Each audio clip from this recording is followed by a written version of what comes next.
Abra sua Bíblia, Mateus 24, do verso 1 a 14.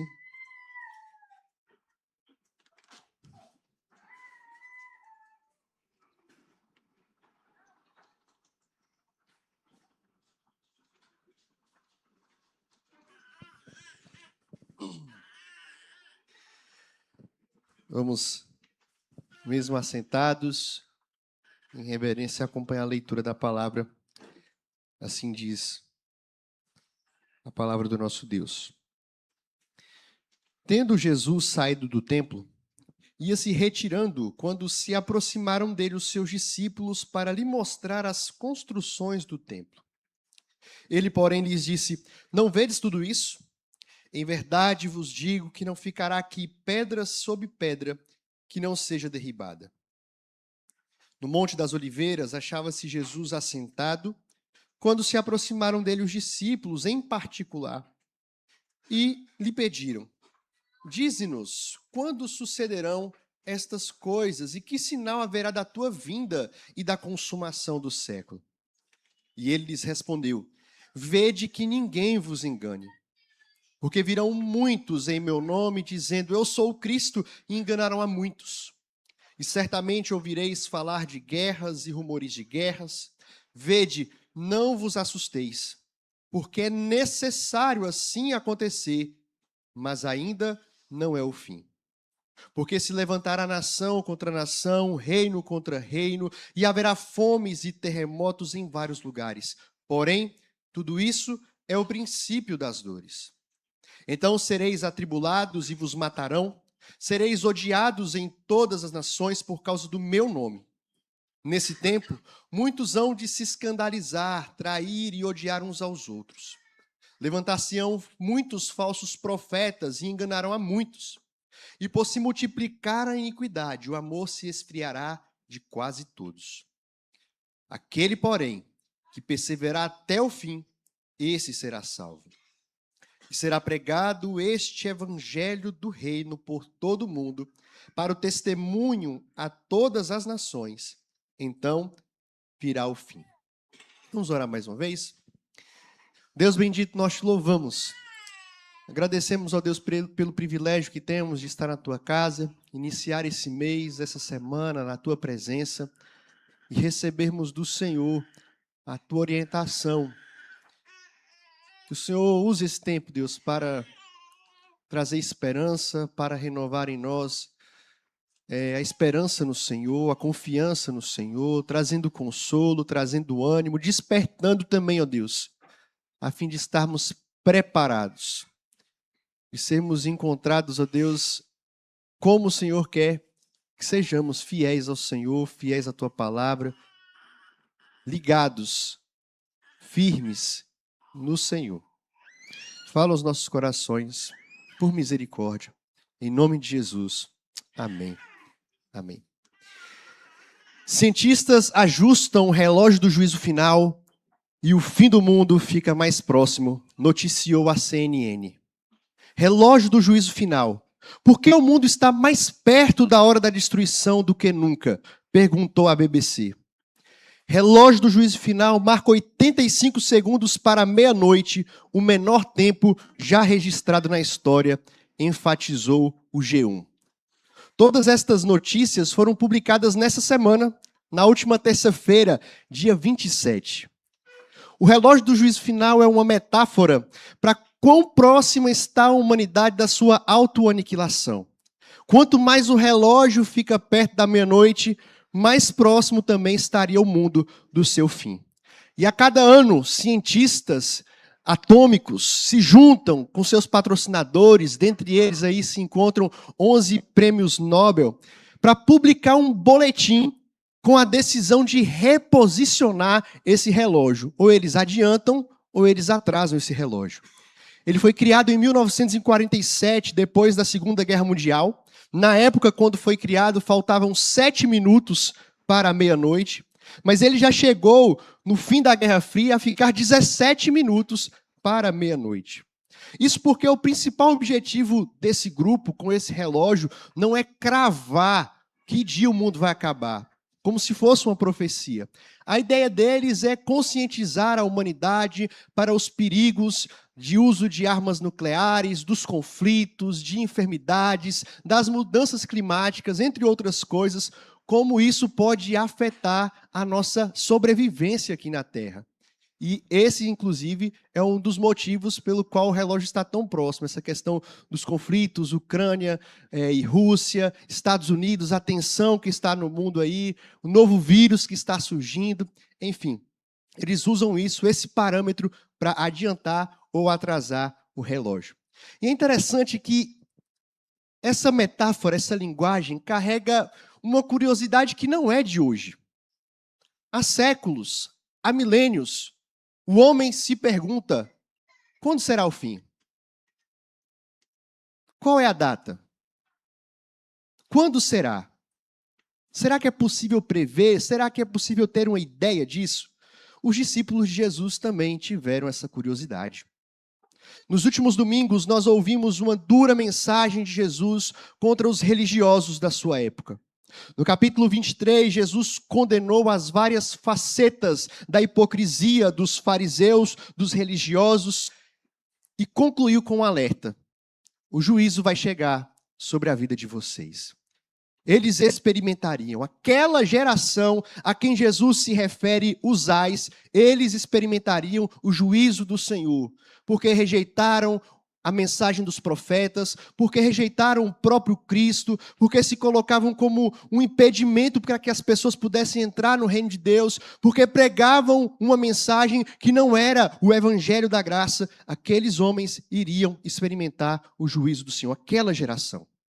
Então Jesus sai do templo, ele proferiu, como vimos na semana passada, o capítulo 23 foi um discurso, uma pregação no templo para os seus discípulos e outras pessoas que estavam acompanhando. E então, quando Jesus sai do templo, os discípulos olham e falam: olha, Jesus, essa construção. E Jesus fala então para os discípulos: olha, vocês estão vendo esse templo, essa construção bonita, suntuosa, imponente, não vai ficar aqui pedra sobre pedra que não seja derrubada. Então, diante desse contexto de juízo, de destruição, os discípulos fazem novamente uma pergunta para Jesus, e a resposta de Jesus é esse sermão profético, escatológico, que se encontra aqui no capítulo 24 e 25 de Mateus. Interessante que no verso de número 3, os discípulos fazem uma pergunta que, na verdade, são três dentro de uma. Eles perguntam a Jesus quando é que iria acontecer essa questão da destruição de Jerusalém, do templo. Perguntam sobre os sinais da vinda de Jesus e perguntam também sobre os sinais da consumação dos séculos. E então Jesus traz aqui essa resposta para a gente. E, meus irmãos, eu gostaria de gastar mais um tempinho aqui explicando o contexto dessa passagem, desse sermão e as implicações disso para a gente. Porque o Senhor Jesus diz que Jerusalém e o templo seriam destruídos. Em breve o juízo do Senhor viria sobre aquele lugar. Os dias da vingança, como registrou Lucas, por todos os profetas que foram mortos naquela cidade. Jerusalém, Jerusalém, que matas os profetas, apedreja aqueles enviados do Senhor. E, meus irmãos, Deus é sério naquilo que Ele diz. A palavra do Senhor se cumpre.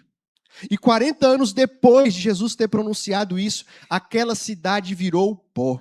Aquele templo virou ruína.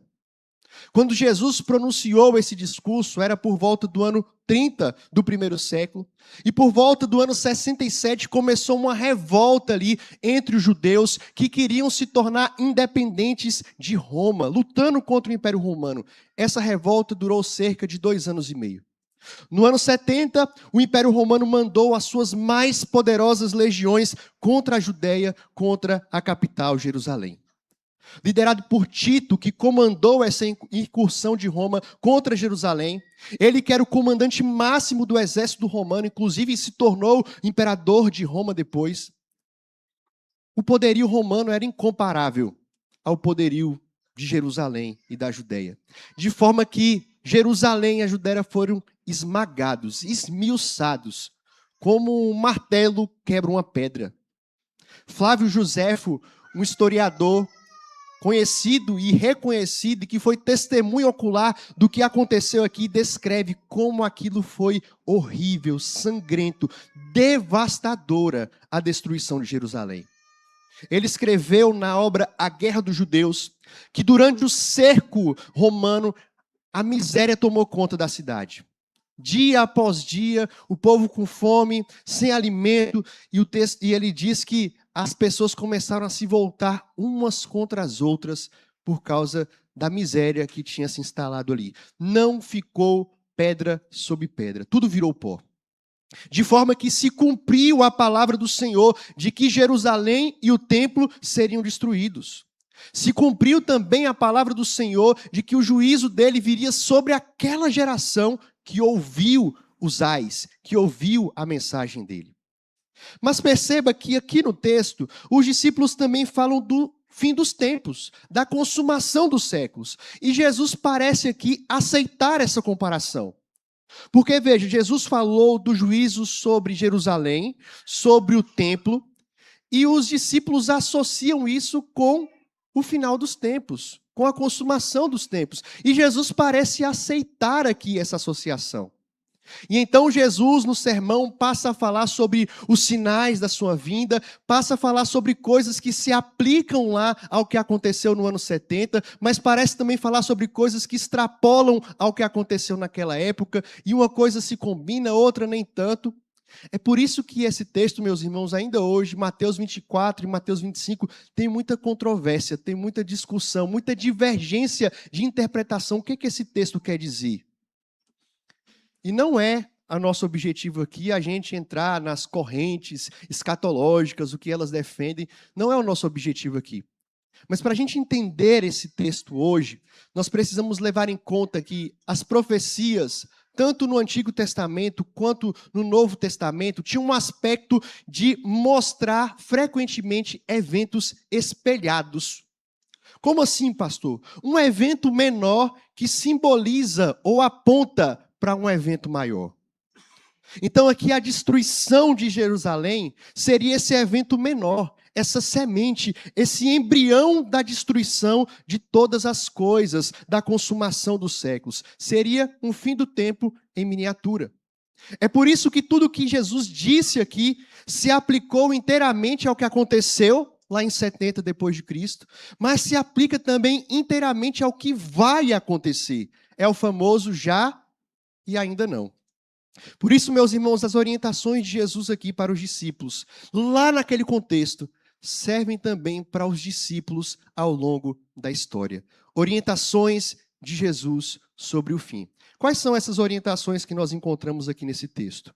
A primeira orientação é que precisamos ter cuidado para não sermos enganados. Cuidado com o engano, verso 4 e verso 5. A primeira resposta de Jesus à curiosidade dos discípulos não é uma preocupação em mostrar cronologicamente o que vai acontecer, mas Jesus traz uma advertência pastoral, cuidadosa. Cuidado para que vocês não sejam enganados. Antes de falar de guerras, de terremotos, de fomes, Jesus alerta contra falsos cristos, falsos mestres. Meus irmãos, não se engane, porque o engano antecede o sofrimento. Na verdade, muitas vezes nós sofremos por causa do engano, de mentiras, do falso evangelho, de falsas mensagens que são anunciadas. É altamente significativo, queridos, que o primeiro sinal apontado por Cristo aqui seja o surgimento de um falso cristianismo. E não se trata aqui de um único indivíduo, alguém que se apresenta como Messias, como a gente tem aqui no Brasil famoso, né, o Henrique Cristo. Não é somente isso, não. Mas são pessoas, sistemas religiosos inteiros que usam o nome de Cristo, que distorcem a sua palavra, a sua obra, a sua pessoa. É um cristianismo sem cruz, sem arrependimento, sem submissão ao senhorio de Cristo. É um evangelho moldado à conveniência humana. Mas extrapola aqui também o campo da religião, da igreja. Falsos cristos aqui, nós podemos incluir também figuras que querem ocupar o lugar de Cristo, querem se apresentar como Salvador, como Redentor. Um político, um partido, um sistema filosófico, qualquer ideologia que quer ocupar o lugar de Cristo e se mostrar como a esperança dos homens. Isso é um falso ensino, isso é um falso Cristo, é uma falsa esperança. Não se engane com isso também. Ao longo da história sempre houve, sempre existiram falsos mestres. Mas Jesus deixa claro aqui, à medida que o fim se aproxima, esse engano vai se tornar cada vez mais intensificado e sofisticado. Nós temos visto isso em nossos dias. Um liberalismo teológico que varreu a Europa, varreu os Estados Unidos e tem aí batido as portas do Brasil já há algum tempo, de tentar dizer que a palavra de Deus não é palavra de Deus, de diminuir os milagres de Jesus, de relativizar a verdade do Evangelho. O misticismo que toma conta do cristianismo, substituindo muitas vezes a autoridade da palavra por experiências subjetivas. Um sincretismo espiritual misturando experiências, inclusive de outras religiões, ao cristianismo. O pragmatismo religioso que substitui uma vida com Deus por programação, por evento, como se a igreja de Cristo fosse uma empresa. Falsos ensinos entrando no nosso meio. E diante disso, Jesus diz: cuidado, estejam alertas, vigilantes. E o remédio para isso, meus irmãos, não é nos isolarmos do mundo. Jesus nunca pediu que os seus discípulos se isolassem, entrassem numa bolha. O antídoto para isso é apego à palavra de Deus. É discernimento espiritual. É maturidade espiritual. Permanecer fiel nesses tempos que Jesus está nos alertando, os tempos em que nós temos vivido, exige de nós apego à palavra, amor à palavra, disposição para rejeitar tudo aquilo que é contra a palavra de Deus. Então, cuidado para vocês não serem enganados no fim. Mas Jesus traz uma segunda orientação. Ele diz para nós não nos assustarmos com o sofrimento, verso 6 a verso 8. Depois de alertar aqui os discípulos contra o engano, Jesus fala de guerras, de conflitos, de fomes, terremotos, mas ele faz uma exortação aqui muito bonita, surpreendente. Ele diz: não assusteis. Não fiquem assustados com isso. Jesus não minimiza o sofrimento. Jesus não diz que não passaremos por isso. Ele não trata isso como ilusão, mas ele mostra como a gente deve interpretar isso da maneira correta. Esses eventos que são reais, que são dolorosos e muitas vezes devastadores, eles não devem ser entendidos como um sinal de que Deus perdeu o controle da história, como se Deus estivesse perdendo. Jesus afirma que algo fundamental, é necessário que isso aconteça. É necessário passar por isso. O sofrimento, meus irmãos, não é um acidente. Ele faz parte do plano soberano de Deus, neste mundo caído em que vivemos. E essa necessidade não é um fatalismo, não é um determinismo, mas é soberania divina. A história caminha sobre as rédeas do nosso Deus. Ele controla todos os eventos. Nada acontece fora do propósito, do poder, da soberania e da boa mão do Senhor, mesmo que diante dos nossos olhos pareça que não. Mesmo que tudo pareça um caos aos nossos olhos, tudo pareça estar perdido, tudo pareça estar uma bagunça, fora de controle, Deus está no controle. Talvez eu e você tenhamos sido influenciados por uma visão maniqueísta. Sabe essa ideia da luta do bem contra o mal? E achar que quando as coisas estão ruins é porque o mal está vencendo. Quando as coisas melhoram, o bem está triunfando. Isso não existe, meus irmãos. Não existe porque Deus não está lutando contra o mal. O mal já está derrotado, Satanás já está vencido e ele treme quando ouve o nome do Senhor. Cristo é o vencedor e a igreja de Cristo também é vencedora. E nós temos essa vitória no nome de Jesus. Mas a despeito de sabermos disso e da vitória ser de Cristo, da vitória ser da igreja, nós ainda assim passamos por lutas, por sofrimentos, para a gente se lembrar que não acabou. A gente ainda não chegou no final. a gente ainda está aqui nesse mundo. A expressão ainda não é o fim é crucial. Guerras e catástrofes não são marcadores cronológicos precisos do fim dos tempos. Não sei se você é assim ou conhece alguém que é assim, quando vê um noticiário, uma guerra, uma nova doença que surge, e aí já fica, olha, está pertinho, está chegando. Meus irmãos, nós precisamos estar alertas assim. Jesus escreveu isso para que estivéssemos alertas, mas não alamados. Não bitolados, não na neura do que está acontecendo. Esses sinais aqui não podem ser usados para a gente marcar data ou algo do tipo, para gerar pânico escatológico. Jesus está combatendo aqui tanto a indiferença com esses sinais, como também com uma visão alarmista. Jesus vai chamar esses sinais, esses eventos aqui de princípio das dores. Ele está utilizando aqui uma linguagem das dores de parto. Isso aqui deve trazer para a gente, presta atenção, muita alegria e esperança. Por mais difícil que seja entender isso. Porque uma dor de parto não é uma dor para a morte. É uma dor para a vida. Uma vida que vai nascer. E eu lembro de quando Carol ganhou Daniel. Carol sempre teve o desejo de ser o parto normal. E ela tinha medo de, às vezes, não aguentar a dor ali e ceder. Ela falava comigo antes de entrar em trabalho de parto, para eu ficar do lado dela ali, não deixasse. E lembrasse para ela que ia passar. E foi isso que eu fiz. Eu não podia fazer muita coisa, a bichinha passando dor. Espero nunca passar a dor que ela passou para ganhar Daniel. E lembrando, meu amor, fique firme. Fique firme porque está doendo, mas vai passar. Daqui a pouco nosso filho vai estar aqui. E de fato, a dor passou. Nosso filho nasceu nos braços. A pessoa nem lembra da dor que aconteceu, né? Só se lembra agora da alegria de ver ali o filho. E é exatamente essa linguagem que Jesus traz aqui. Essa dor do início dói mesmo. Mas ele lembra para a sua igreja.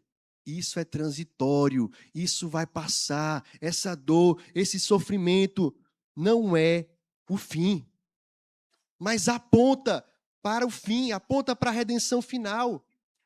A palavra de Deus diz, Paulo aos Romanos, que a criação geme com expectativa, mas não é um gemido de desespero, é justamente esperando esse dia em que ela vai receber a redenção. Meus irmãos, isso é uma orientação que traz consolo para a gente. A gente não precisa e não deve ignorar a dor, o sofrimento. Não podemos ficar sem chorar, a gente pode chorar, a gente pode lamentar. Mas a gente precisa se lembrar que mesmo diante da dor, mesmo diante do sofrimento, isso não é o fim. Tudo isso vai passar. A redenção virá. O nosso Salvador virá.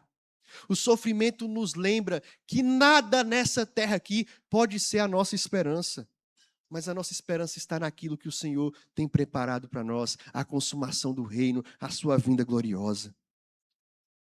Jesus, assim, então, nos chama para viver nesse mundo de crise, não negando a dor, mas também sem perder a paz. Esperando com expectativa o fechamento glorioso da história, a volta gloriosa do nosso Senhor. Então, não se assuste com o sofrimento. Não se assuste com as notícias terríveis que nós assistimos a cada dia. Nós ficamos assustados, é verdade. Mas no sentido de não precisamos perder a paz por causa disso. Isso só mostra que a gente ainda não chegou lá, mas a gente vai chegar para a glória de Deus. A terceira orientação que Jesus traz para nós é cuidado com a apostasia. Verso 9 a verso 13. Se por um lado o engano mexe com a nossa mente, o sofrimento com a nossa esperança, a apostasia, meus irmãos, compromete o coração. A apostasia é um termo cristão da teologia que significa o abandono do evangelho verdadeiro. O abandono da fé verdadeira. É ir atrás de algo falso, de algo fictício. O abandono da verdade, da escritura, para ir atrás de alguma coisa falsa, encantadora, sim, Porque muitas vezes o falso evangelho, ele tem uma mensagem tentadora, atraente, mas é enganoso e leva à morte, à destruição. A apostasia, meus irmãos, é um evangelho, um abandono sistemático do evangelho. E para isso o inimigo utiliza de duas armas principais, dois instrumentos. O primeiro é justamente a perseguição, a violência, o sofrimento, a privação de liberdade, o medo. É ele usar da imposição, da ameaça, para que a pessoa recue e abandone e largue a fé. E muitos já negaram por causa disso. Quando chegou o momento da perseguição, da dor, do sofrimento, negou o nome de Jesus. Mas esse não é um método 100% infalível, porque também ao longo da história, quantos homens perderam a sua vida por causa de Jesus? Foram perseguidos, perderam a sua liberdade, foram ameaçados, morreram, mas não negaram o nome de Jesus. É por isso que o inimigo não usa só esse método, ele usa também a mentira, o engano, o falso ensino. Falsos profetas, meus irmãos, podem produzir mais estrago do que 1000 soldados. Uma mentira pregada, ensinada e replicada pode fazer um estrago terrível na vida de uma igreja e na vida de uma sociedade. Tertuliano, ele falava que o sangue dos mártires era a semente da igreja, e de fato foi. Quantos irmãos morreram fiéis ao Senhor e a igreja cresceu mesmo diante da perseguição. Mas, meu irmão, quando o ensino falso entra no nosso meio e é disseminado, é espalhado, isso é terrível.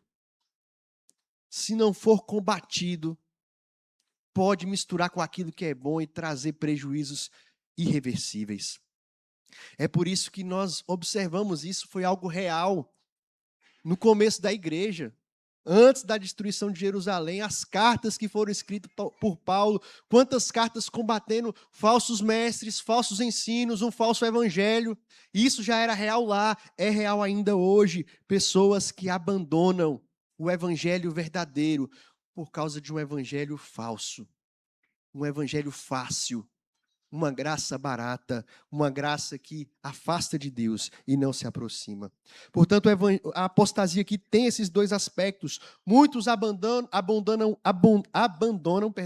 por medo, por pressão, por ameaça, mas outros são e se afastam do Senhor por causa do engano, da mentira. E isso é pior porque muitos acabam abraçando isso como se fosse verdade, mas estão abraçando um ensino que é de morte, achando que estão ali no caminho certinho, mas estão, na verdade, longe do Senhor. E diante desse perigo, dessa ameaça da apostasia, o Senhor então traz essa palavra forte: aquele que perseverar até o fim, esse será salvo. Meus irmãos, aquele a quem Deus chamou, esse homem vai perseverar até o fim. E veja, por mais que alguns tropecem e caiam, por mais que às vezes algumas dessas quedas aos nossos olhos sejam irreconciliáveis, para Deus não é. Por mais que a pessoa abandone a igreja, abandone a comunhão, isso não quer dizer que ele se perdeu para sempre. Se ele é um eleito do Senhor, um escolhido do Senhor, o Senhor vai trazer para perto, porque, meus irmãos, essa perseverança não depende da minha força, não é por causa da musculatura da minha perna, não é por causa do energético que eu tomo para ficar ali ligado e aguentar o tranco. Quem garante a perseverança é o Senhor. Quem garante que eu vou ficar de pé até o final é o Senhor. E glória a Deus por isso, porque se dependesse da minha força, da minha capacidade, do meu conhecimento, do meu desejo, meus irmãos, eu estaria perdido. Nós estaríamos perdidos. Quem nos garante, quem nos conduz, quem vai nos manter de pé até o final é o Senhor. Por isso não desista, mesmo daqueles que estão afastados.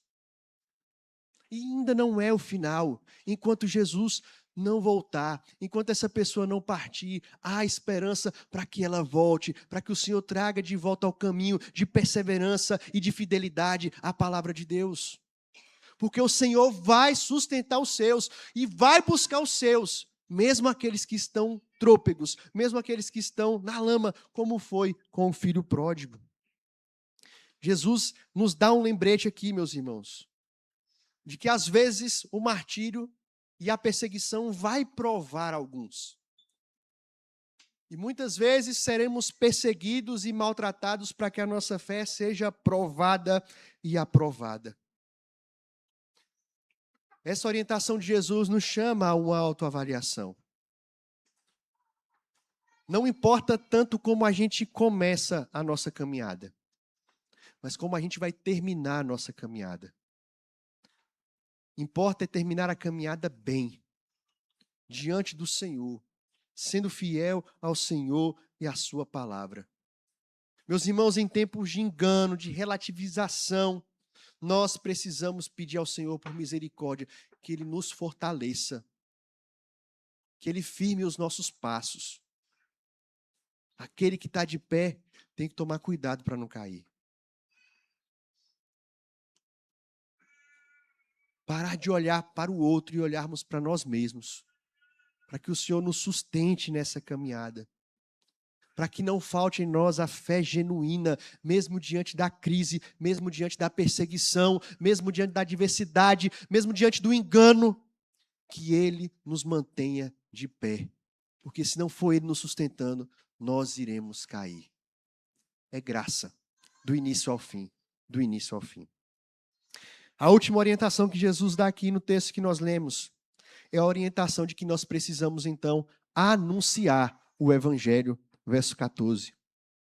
Meus irmãos, não existe outra agência, outro povo que foi comissionado por Deus para pregar o Evangelho, a não ser a igreja. A igreja do Senhor é uma agência de transformação por meio da pregação do Evangelho. A igreja é a única comissionada por Deus para levar essa mensagem. O nome, a palavra evangelho foi tomado do vocabulário desse período aqui, em que as cartas, em que o evangelho foi escrito. E quando os imperadores da época venciam as guerras, venciam as batalhas, os arautos traziam o evangelho, a boa notícia de que o rei tinha vencido. E a igreja recebeu esse evangelho, não o evangelho da vitória de Roma, não o evangelho da vitória de qualquer outro rei, mas o evangelho da boa notícia que Jesus Cristo, o nosso rei, ele venceu a morte. Ele é a nossa esperança. O evangelho, a mensagem de que ele veio até nós, se encarnou, morreu no nosso lugar, ressuscitou, está à destra do lado de Deus Pai. E está nos esperando. Irá nos buscar para reinarmos juntamente com Ele. Essa é a mensagem bendita do Evangelho, é este Evangelho, esta mensagem que será anunciada e que precisamos anunciar. No aspecto redentivo, o Evangelho foi cumprido, Jesus morreu, ressuscitou, nos deu vida, glória a Deus por isso, mas ainda no aspecto da plenitude futuro, ele ainda vai se concretizar, e por isso que nós precisamos, queridos, anunciar a mensagem do Evangelho. Nós temos que pregar o Evangelho. E é sempre bom lembrar aqui o que Jesus está dizendo. Jesus não está nos chamando aqui para converter ninguém, para convencer ninguém. Jesus nos chamou para testemunhar. A obra da igreja do Senhor é de testemunho, não de conversão. Por isso, não se preocupe com os resultados. Se preocupe em ser fiel, anunciando, testemunhando o evangelho da graça. O resultado, a obra, quem convence é o Espírito Santo de Deus. Spurgeon disse que o mundo é para a igreja aquilo que um andaime é para o edifício. Quando a igreja for edificada, o último andaime será retirado, o mundo vai permanecer somente aqui, meus irmãos, enquanto o último eleito do Senhor não for salvo.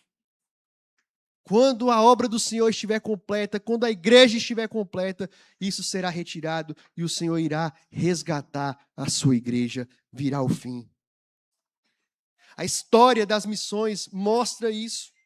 De Paulo aos mártires, a igreja perseguida até as missões modernas, Deus tem conduzido o seu evangelho, ele tem saído vencedor, triunfante, apesar das guerras, das perseguições, das tentativas de silenciar a pregação do evangelho. O evangelho tem sido anunciado e tem atravessado fronteiras, tem atravessado os tempos, triunfando, porque essa é a mensagem verdadeira, é o poder de Deus para a salvação do homem. Hoje nós temos tantas traduções bíblicas, tanta tecnologia, agências missionárias que têm se mobilizado para a proclamação que tem sido intensificada cada vez mais. Meus irmãos, o evangelho tem sido pregado. O evangelho tem sido anunciado. Para a destruição, lá em 70 depois de Cristo, de Jerusalém, quando Paulo escreveu para os Colossos, lá em Colossenses, ele escreve justamente falando isso. Foi escrito um pouco antes do ano 70. E ele vai dizer, o evangelho tem chegado a todo mundo. Em todo mundo tem se pregado o evangelho. E o evangelho continua sendo pregado, sendo anunciado. E isso vai acontecer por meio de mim e por meio de você. Meus irmãos, o Senhor não nos chama a ficar se perguntando, quando é que vai ser o fim? Quando é que isso vai acontecer? O que é que falta ainda? A gente precisa se perguntar, meus irmãos, o que é que nós estamos fazendo enquanto o fim não vem? Esperar a volta de Cristo não é ficar com os braços cruzados, mas nós precisamos proclamar o reino. A esperança da vitória escatológica da igreja, de que Cristo virá nos buscar, isso deve nos impulsionar para a missão em anunciar o evangelho, a vitória do rei, a vinda do rei Jesus. Concluindo, meu irmão, esse texto ele nos ajuda a lembrar que essa não deve ser a nossa preocupação. A gente não precisa se preocupar quando Jesus virá, porque ele virá, ele prometeu e vai se cumprir. E tenha certeza, está mais perto do que ontem. Está mais perto do que quando foi aqui com os discípulos. Nós não podemos, diante dessa expectativa, ficarmos com medo, paralisados, angustiados, querendo marcar data. Não é isso. Jesus não quer isso de nós. Enquanto ele não vem, enquanto estivermos por aqui, a orientação do Senhor para a sua igreja, para os seus discípulos, é que sejamos vigilantes e sóbrios. Livres do engano. Fujamos do falso evangelho. Conheçamos a palavra. Que sejamos pessoas que manejem bem a palavra, que conheçam a palavra, que tenham ela guardada no seu coração, para estarmos livres de falsos ensinamentos que afastam do Senhor, que corroem a nossa mente e nos levam para longe de Deus. Que a gente enfrente os dias, as aflições, as perseguições, as guerras, os rumores de guerra, com esperança na certeza de que ainda não chegou o fim, mas Ele virá para nos buscar. E vai nos levar para um lugar onde tudo isso vai passar, todas as coisas vão se fazer novas, um lugar onde não há choro, não há dor, não há sofrimento. É esse lugar que nós aguardamos com expectativa. Enfrentemos o sofrimento, passemos pelas lutas com esse sentimento, com esse coração. Pedindo que Ele nos fortaleça, meus irmãos. Que Ele firme os nossos pés. Pedindo para que aqueles que são seus voltem de volta para o caminho e tenham seus pés firmados na rocha que é Cristo. Anunciando que existe esperança nesse mundo mau, nesse mundo caído, e a esperança é Jesus. Você está preparado? Você tem seguido as orientações do Rei? Você tem vivido à luz da orientação de Jesus enquanto Ele não vem? Tem vivido com esperança? Tem vivido com medo? Tem vivido parado? Ou tem se movido anunciando o Evangelho do Rei? Que Ele nos abençoe, que possamos levar a sério as orientações de Jesus, que mais uma vez instrui, orienta a sua igreja, que Ele nos faça fiéis para a glória dEle. Amém, meus irmãos?